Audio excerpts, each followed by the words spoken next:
ഹരേ കൃഷ്ണ. സർവം രാധാകൃഷ്ണാർപ്പണമസ്തു.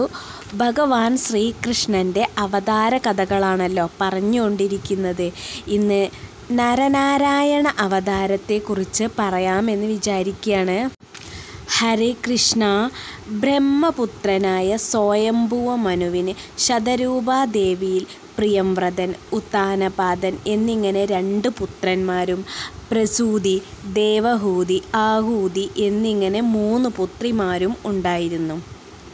ഇതിൽ പ്രസൂതി ദക്ഷപ്രജാപതിയെയും, ദേവഹൂതി കർദമ പ്രജാപതിയെയും, ആഹൂതി രുചിപ്രജാപതിയെയും വിവാഹം ചെയ്തു. ദക്ഷപ്രജാപതിക്ക് പ്രസൂതിയിൽ 16 പെൺകുട്ടികളുണ്ടായി. അതിൽ ആദ്യത്തെ 13 പേരെ ദക്ഷപ്രജാപതി ധർമ്മപ്രജാപതിക്ക് വിവാഹം ചെയ്തു കൊടുത്തു.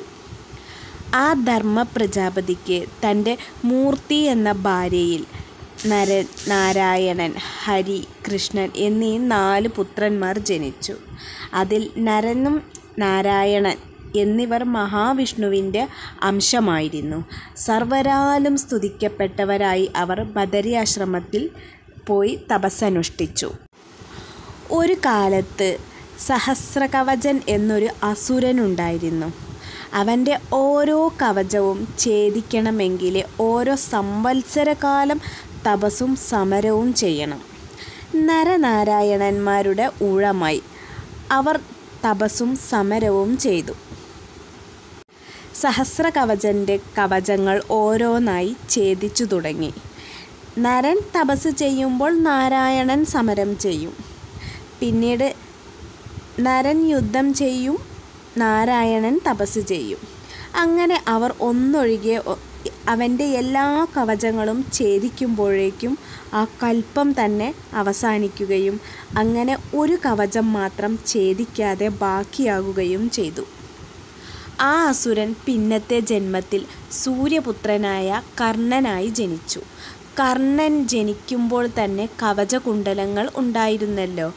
നരനാരായണന്മാരുടെ അംശസംഭവന്മാരായ അർജുനനും ശ്രീകൃഷ്ണനും കൂടിയാണ് പിന്നീട് കർണനെ വധിച്ചത്. അതായത് നരനാരായണന്മാർ തന്നെയാണ് പിന്നീട് കൃഷ്ണനും അർജുനനുമായി പിറന്നത്. അവരാണ് പിന്നീട് കർണനെ വധിച്ചത്. ഒരിക്കൽ മൃഗണ്ഡപുത്രനായ മാർക്കണ്ഡേയ മഹർഷി വിഷ്ണു ഭഗവാനെ ഉദ്ദേശിച്ച് പുഷ്പഭദ്രാ നദീതീരത്ത് വെച്ച് കഠിനമായ തപസ് ചെയ്തു. അദ്ദേഹത്തിൻ്റെ തപസ്സിന് ഭംഗം വരുത്താനായി ദേവേന്ദ്രൻ, മലയാനിലൻ, വസന്തൻ, അപ്സരസ്സുകൾ തുടങ്ങിയവരൊക്കെ അയച്ചുവെങ്കിലും മാർക്കണ്ഡേയ മഹർഷിയുടെ തപസ്സിന് ഭംഗം വരുത്താൻ സാധിച്ചില്ല. ഒടുവിൽ നരനോട് കൂടിയ നാരായണൻ്റെ രൂപത്തിൽ ശ്രീഹരി മാർക്കണ്ഡേയ മഹർഷിക്ക് മുന്നിൽ പ്രത്യക്ഷപ്പെട്ടു. ശുക്ലകൃഷ്ണ വർണ്ണങ്ങളോടും താമര ഇതള് പോലെയുള്ള മനോഹരങ്ങളായ നേത്രങ്ങളോടും 4 കൈകളോടും വൽക്കങ്ങൾ, ആഭരണങ്ങൾ ധരിച്ചും പവിത്ര പാണികളായും യജ്ഞോപവീതം, കമണ്ഡലു, ദണ്ഡ് എന്നിവയോടുകൂടെ സാക്ഷാൽ വേദങ്ങൾ മൂർത്തിമത് ഭഗവത് പദം കൈക്കൊണ്ട പോലെയുള്ള തേജസ്സോടുകൂടി തൻ്റെ മുന്നിൽ പ്രത്യക്ഷപ്പെട്ട അവരെ മാർക്കണ്ഡേയ മഹർഷി പൂജിച്ചിരുത്തി. ഉപചാരങ്ങളെല്ലാം ചെയ്ത് സ്തുതിച്ചു. തനിക്ക് മായാപ്രഭാവം കാണണമെന്ന വരമാണ് മാർക്കണ്ഡേയ മഹർഷി ചോദിച്ചത്. എന്ത് വരമാണെന്ന് വേണ്ടതെന്ന് ചോദിച്ചപ്പോൾ തനിക്ക് എന്താണ് മായാപ്രഭാവം എന്നറിയണമെന്ന ആ ഒരു വരമാണ് മാർക്കണ്ഡേയ മഹർഷി ചോദിച്ചത്.